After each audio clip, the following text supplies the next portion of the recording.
नाज़रीन, एक तो मेरा और आपका दुख इस टाइम पर साझा है, स्पेशली वो लोग जो कि नौकरी पेशा लोग हैं जिनका एट सोर्स टैक्स कट जाता है, लेकिन वो लोग जो कि रिटेलर्स हैं, वो लोग जो कि एक्सपोर्टर्स हैं, वो लोग जो कि और बहुत सारे शोबों, एग्रीकल्चर, प्रॉपर्टी, वो टैक्स दे ना दें, हमने तो टैक्स देना और हमारा टैक्स बढ़ता चला जाना है। लेकिन दूसरी तरफ हुकूमत में जो मौजूद सरकारी अफसरान और मुलाजमीन हैं उनकी तनख्वाह बढ़ जाती है, प्राइवेट सेक्टर के अंदर वो भी नहीं होता।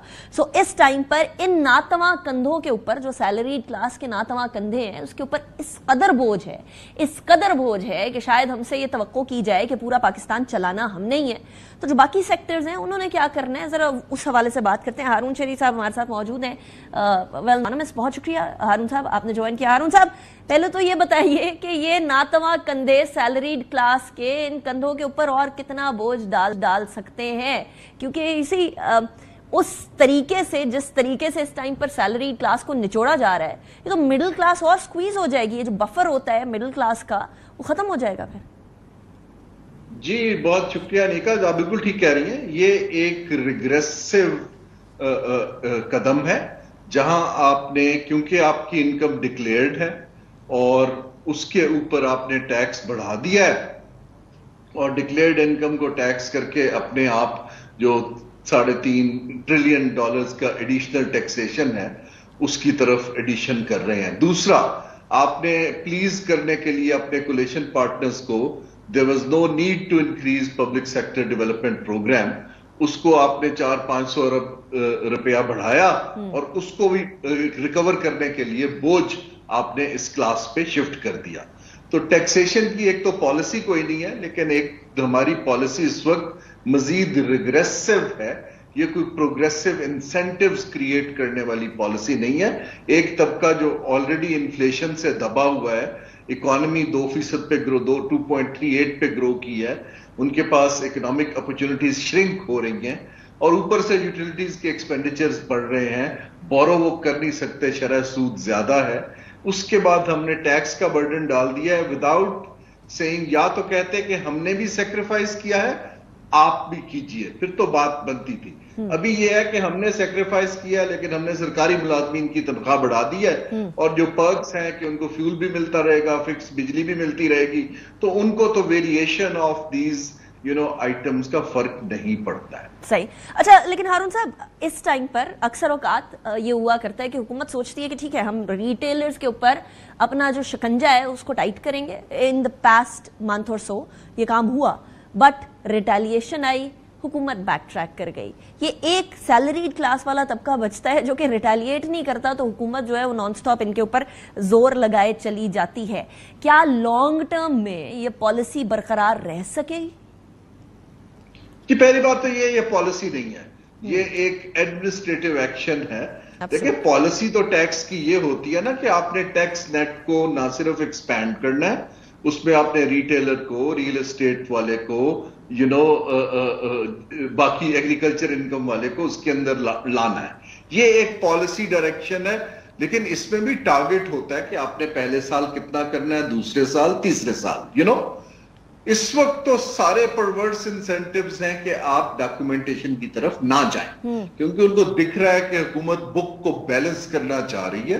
हुकूमत कोई ग्रोथ के रिवाइवल के ऊपर या लोगों की सर्विस डिलीवरी या ह्यूमन डेवलपमेंट के लिए ये पैसा नहीं रेज कर रही। हुकूमत अपना कारोबार चलाने के लिए जो तनख्वाहें देनी है, सूद पे करना है, उसके लिए, और जो MNAs के थ्रू इन्होंने PSDP करना है, उसके लिए पैसा रेज कर रही। मेरे हिसाब से ये एक अनफेयर कॉन्ट्रैक्ट है जो सस्टेन नहीं होगा। अभी भी जो पेट्रनेज का रिलेशनशिप है, अभी देखिएगा प्रेशर्स आने शुरू हो गए हैं। अभी लॉबीज प्रेशराइज करेंगी, फिर उसके अंदर एडजस्टमेंट शुरू हो जाएंगी। सवाल ये पैदा होता है कि बजट के नंबर्स की फिर सैंक्टिटी क्या है अगर आप एक माह के अंदर ही तब्दीलियां लानी शुरू कर देते। अच्छा हारून साहब, इस टाइम पर एक और बड़ी इंपॉर्टेंट बात वो ये है कि पाकिस्तान की आधी इकोनॉमी तो तकरीबन ब्लैक इकोनॉमी के थ्रू चलती है, और वो स्पेशली बलोचिस्तान वाली साइड पर, वेस्टर्न साइड पर हम लोगों को जरा ज्यादा नजर आती है। Despite all the precautions being taken, ये अच्छा खासा एक इशू है। उस इकोनॉमी को आप इंसेंटिवाइज क्यों नहीं करते कि वो कौमी इदारे की इकोनॉमी का हिस्सा बने, उधर से टैक्स ले, सारों को टैक्स छूट दें, इनडायरेक्ट टैक्सेस की बजाय डायरेक्ट टैक्सेस की तरफ आए। गवर्नमेंट में कैपेसिटी नहीं है या विल नहीं है? जी, आप ये बातें कर रही हैं पॉलिसी शिफ्ट की। ये जो बजट है ये पॉलिसी शिफ्ट की तरफ करें। देखिए, बजट बाय डेफिनेशन जो होता है पब्लिक पॉलिसी की एक इंस्ट्रूमेंट है कि पॉलिसी को फाइनेंस कैसे करना है। ये जो बजट पे इतनी स्पेकुलेशन होती है और लॉबिंग होती है, वो इसलिए होती है कि पॉलिसी का फुकदान भी है और अनक्लियर भी है। फिर वो बजट में लोग खेलते हैं, लॉबीज आ जाते हैं ना। तो ये जो आप बात कर रही हैं ब्लैक इकोनॉमी, तो मैं नेसेसरी नहीं कहूंगा, मैं अनडॉक्यूमेंटेड इकोनॉमी कहूंगा, इनफॉर्मल। ये जो इनफॉर्मल इकोनॉमी है, इसको धारे में लाने के लिए आपको उसको डॉक्यूमेंटेशन करने के लिए इंसेंटिव देने हैं। ट्रस्ट डेफिसिट इतना बड़ा है कि कोई बंदा टेबल पे बैठ के इसकी कोई तरकीब निकालने के लिए तैयार नहीं है। वेस्टेड इंटरेस्ट इतने पावरफुल हैं क्योंकि उस इकोनॉमी के ऊपर खासतौर पे स्मगलिंग में इतना पैसा बन रहा है कि उनके ऊपर कोई इंटरेस्ट नहीं है कि इसको रेगुलराइज किया जाए। मेरे हिसाब से आपको इन सेक्टर्स के ऊपर लोगों को दिखता है, या तो होना कि छुपी हुई चीज हो। जब लोगों को नजर आता है तो इट क्रिएट्स ये जो हम हॉरिजॉन्टल इक्विटी की बात करते हैं सिस्टम में या टैक्सेशन में, फिर लोग दिल बर्दाश्त ही होंगे कि ये लोग तो मौज कर रहे हैं, so why us, ये इस चीज को खत्म करना जरूरी है और इसके लिए एक बड़ी क्लियर पॉलिसी की सिम्त देनी चाहिए। एब्सोल्युटली हारून शेख साहब, थैंक यू वेरी मच।